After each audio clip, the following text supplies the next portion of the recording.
Well, it's garbage night again on deer patrol. Don't see any. Although I did have a kid on an electric scooter come by. Luckily I wasn't out there, he would have hit me. Going about 40 kilometers an hour down the road. And it always smells like weed out here. Somebody up above is smoking in the hot tub.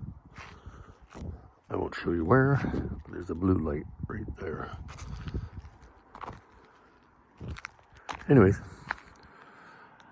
there is no deer in sight. So, there we go. Peace out. Happy Thursday.